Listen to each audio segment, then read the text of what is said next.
No, no, no. Those conversations haven't happened. Um, no, no, no. On a more serious note, one of the things Rob spoke about before the series was, kind of getting the majority of the guys who were at the World Cup last year together and sort of rekindling that style and wanting to see those game plans implemented again. How far do you think you guys have gone towards doing that in the first two games of the series? Yeah, I think, I mean, if we're honest with ourselves, we're not close to where we want to be, where we know ourselves to be. We haven't played our best cricket in all the different facets of the game. And we know that there's still a lot of work for us to do to get to that level. There's not a lot of opportunities from a playing point of view within the 50 over space. So we're gonna have to find a way to really up our game, up our skill level, up our intensity, to again become a competitive, strong unit that we know that we are capable of being. Just on one specific area, I mean, it was a big strength last year, was how the top order performed in India. Why do you think guys are battling? And I know the sample size is so small, and if you want to go back even to the UAE in those games, that guys seem, aren't able to do the thing of getting to 35 overs and getting to 40 overs and providing the platform. Yeah, I think, I mean, that's a highlight of our batting. When we're at our best, whoever gets in finds himself getting to 20 or 30 runs. Generally, the guy goes on and converts. I think there have been a number of guys, number of us who've gotten starts, but we just haven't been able to convert those starts. And really, we haven't been able to put ourselves in positions where we can be able to get scores of 350 plus. So, I mean, that's an area that we need to chat about. The reason behind that, I think T20 cricket doesn't allow you to do that. I mean, that's, I guess, if I'm using it as an excuse, I could use that. With that being said, there's the guys who play the test arena where batting for long is obviously an important thing. So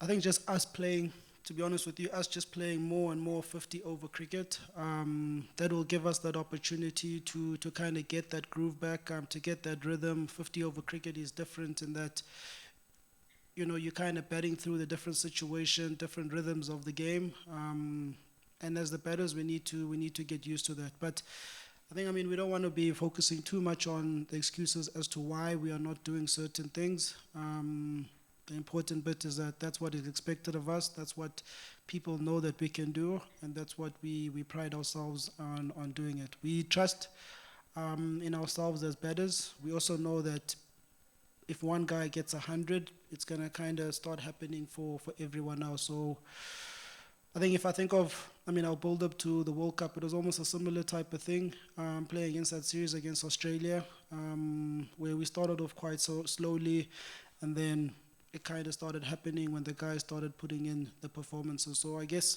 if you look at history, it's definitely not all doom and gloom for the batters. We know what needs to be done, and that's what we'll be pushing ourselves to do. Other than the result itself tomorrow, what is it that you guys are looking to achieve? I think what we just spoke about now, just finding ourselves getting closer and closer to playing our best, whether it be bowling, whether it be batting, whether it be fielding. We just want to find ourselves getting closer and closer to being the best. We don't have all the resources in terms of players available, but the guys coming in, it's an opportunity for them to show how they can contribute within the team. But yeah, us as a team just getting closer to us playing our best. Speaking of those playing resources, how much with the test just days away, the first test against Pakistan just days away, how much sort of like balancing act will go into selection for tomorrow? Look, I mean, that has been in consideration when selecting the team. We'll obviously also look at the conditions here at the Wanderers. and see what that dictates from a team perspective. But all the guys are available. I think the best team will be selected. Guy like KG, he comes back into selection again.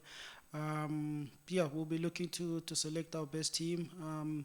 As much as the test stuff is in a couple of days, in a week or so, we know that we have to put forward our best foot in this game, and take whatever confidence that we are able to get going into the test stuff. How difficult is it to just chop and change between these formats as regularly as you guys do? You know, it's literally a couple of days now, sort of separation. How do you guys sort of, you know, adjust? Yeah, I mean it is tricky. I think you probably want to focus more on the mental side of the game. I don't think you want to be changing too many stuff technically. If I think about it with me from a batting point of view, but it's more from a mental point of view. Test cricket, understanding you're dealing with the new ball, so what are your plans there? How are you going to ensure that you're going to be batting for long periods? Test cricket, your rhythm that you bat with doesn't really change. Whereas one day cricket, there's different tempos to your batting. So, yeah, I think it's more mental that you want to focus on. Stay away from the technical stuff. Conversations that you have in and around the team, I think those become important just to remind ourselves of what it is we do when we are playing well, what our processes are. But I think it is a challenging one. But I mean, it's something that has been a part of us as cricketers. There's not a big break between the different formats, and even with that, you're still expected to perform. But yeah, I think it's more mental to be honest. Making sure that you're in the right space. Yeah. We'll take another one from Stu, then we'll go online. For those of you online, just a reminder to please raise your hand if you do have a question. We'll look to take one or two from online. Go ahead, Stu. What Pakistan done that has surprised you or impressed you? Not surprised. I think Pakistan are obviously a proper outfit. I think, I mean, if you look at their bowling, plans have been very simple. Up front, the guys try to swing the ball. In the middle, they keep it tight, and then they obviously wait for the ball to reverse, which, you know, looking their bowlers are probably the best in the world in terms of exploiting that. And then I think with their spin, which I guess has been different with their spin, is that they've got spinners who are wicket takers. I guess it's not in the middle where the spinners are trying to hold the game.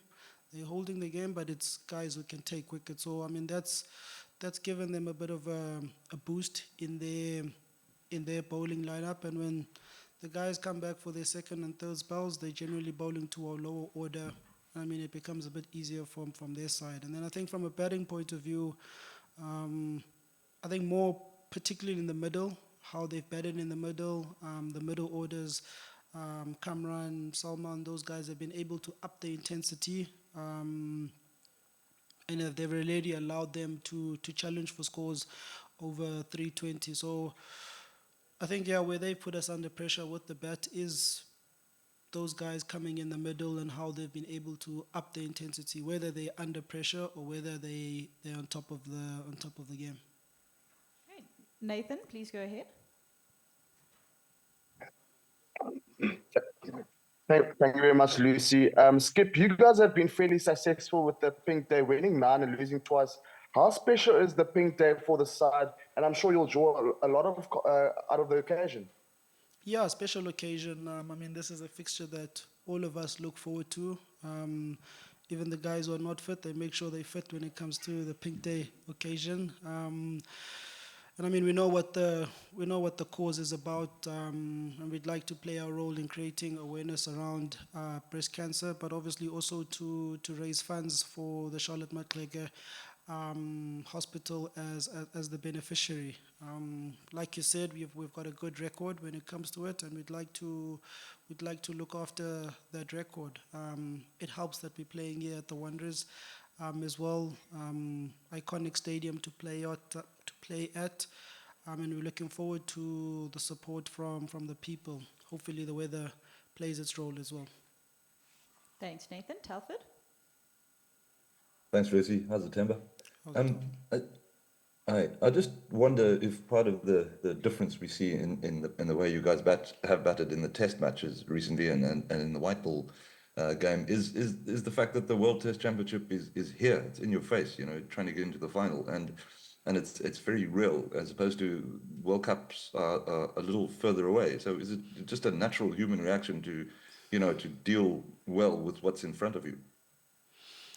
Yeah, I think, I mean, as much as the Test Championship, that's, you know, within our reach. We still paying respect to. I mean, we've still paid respect to the ODI series, and what that means for us as players looking forward. So, I mean, from a motivation point of view, the guys are not. We haven't been lacking from that point of view.